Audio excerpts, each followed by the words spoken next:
Now, continuing the theme of transformative social and cultural change, I'm delighted to welcome Hannah Gosnell, Professor of Geography at Oregon State University, who will discuss shifting values and behaviours in the context of her work with farmers and regenerative agriculture. Thanks, Hannah. Oh, thanks so much, Susan. What an honor to be here. This is fantastic. And thanks, Carter, for your really stimulating talk. I'll try to follow up on that and build on what you're talking about. I think it's really, really interesting stuff. So, well, Susan gave me a prompt to explore how aligning values with actions can create fractal patterns that catalyze change across scales. Made me think of the research I've been doing over the past decade or so on experiences of farmers transitioning from conventional to regenerative agriculture and learning how to farm with nature, and then forming communities of practice and over time contributing to a shift in culture and ultimately, hopefully, to systemic change.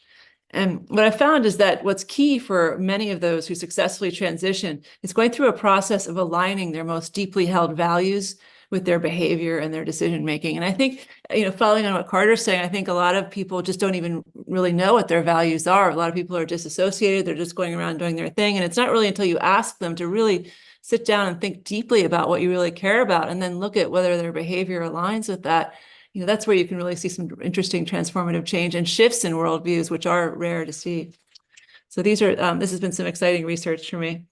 Just briefly, regenerative agriculture is a set of principles and practices to restore and maintain health and fertility, biodiversity, watershed health, soil water retention, all while improving ecological and economic resilience. And it also produces healthy food and healthy landscapes. And I would argue there are psychological and cultural and maybe even spiritual benefits as well for the farmers who adopt this way of growing food and fiber. This article was in a special issue of Sustainability Science on integral approaches to exploring how social-ecological transformation happens. So all the articles in here look at dynamics in the interior and the exterior and the individual and collective and the linkages between them, drawing on integral theory. And the research I wrote about was based on interviews with regenerative farmers in Australia and also the consultants and educators who help them with their transitions. And what was striking to me was how similar their stories of transformation were. For nearly everyone I interviewed, there was some sort of crisis, drought, bankruptcy, personal loss, that led them to question everything and be open to new ways of doing things. And one way or another, they all found their way to training in holistic management. And they all credited that experience with their decision to move away from conventional industrial ag and start their regenerative journey. One of the first things holistic management students do, that they're asked to do, is to articulate their most deeply held values through a series of exercises and induced epiphanies, like going to go visit a graveyard and journaling about what your obituary might look like. And then they use that. It might take days or weeks for them to really nail down what it is, what is the quality of life that they really want, and what are their values. And they use that articulation as a basis to develop a holistic goal with the help of a consultant. And then that's a very official, formal document for them. And in their holistic goal, they take into consideration ecological, economic, and social aspects of the current situation and the desired future. And then the holistic goal then guides all their future decision-making and behaviors. And their success as farmers then comes to be measured not just in terms of profitability or productivity, but also on their quality of life and the amount of time they have available to nurture community and family or pursue interests in recreational activities. And so this new value-driven approach to decision-making leads to a sense of right livelihood, and it fuels their desire to persist on their regenerative journey. Many of the holistic management educators that I interviewed to ask them about, what do you see in your students?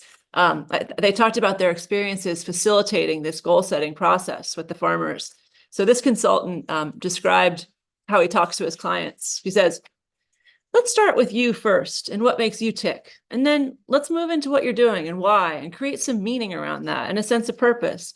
And then let's move into what's the right production. Then let's move into what's the right production technique and level of profit that you need to keep yourself and your family happy.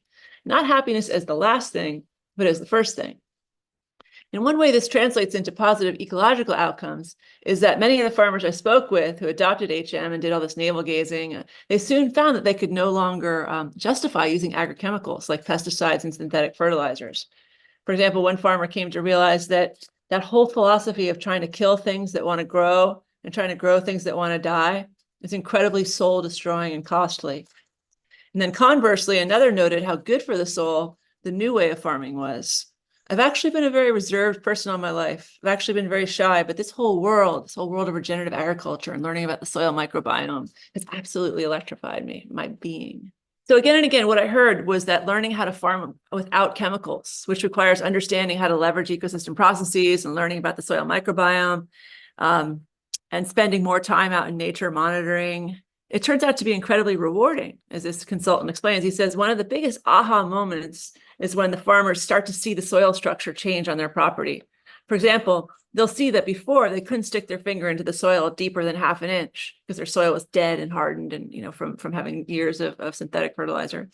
And now they can go in all the way to their palm. They start seeing the mycelium forming and the soil aggregation happening and the moisture in the soil from the water seeping in and not running off. And they're like, wow, it's possible. It's amazing. I can farm without chemicals. I can't believe it. They look at the improved soil with disbelief, and then they get happy and they get excited.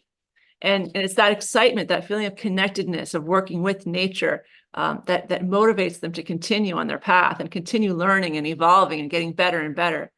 And so I'll just wrap up my comments here just by suggesting that the way this excitement and commitment to the regenerative path scales up from the individual to the collective, or from the top of this figure down to the bottom, is through the communities of practice and peer-to-peer learning. For example, through microscope clubs, where the farmers meet monthly and they bring their soil samples to look under the microscopes over a glass of wine, and they compare notes on their composting techniques and such. And they're sharing this sense of wonder and awe and kind of, you know, sort of a unitive awareness of how great it is to work with nature and as nature.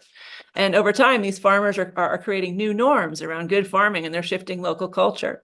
And these fractals, as Karen O'Brien would say, these fractals eventually contribute to systemic change in the lower right quadrant, because through cultivation of niche markets, connecting with their customers in the cities, talking about what they're doing, lobbying for subsidies and government support, all of which contributes to regenerative ag becoming the new normal.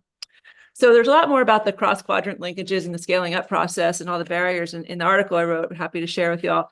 But I'll just close by reiterating the importance, I think, of providing opportunities for people, anyone, not just farmers, to really give them space in schools, you know, in kindergarten. We should start doing this. Give people opportunities to articulate their most deeply held values, examine and then also examine their behavior and look for those, the cognitive, you know, identify that cognitive dissonance and then commit to doing something about it. Support them in the process of trying to do the alignment for a greater sense of well-being and right livelihood, because this often has co-benefits of greater connections with nature and also better ecological outcomes. So I'll just end there, and thanks. Yeah, I look forward to hearing what everyone else has to say.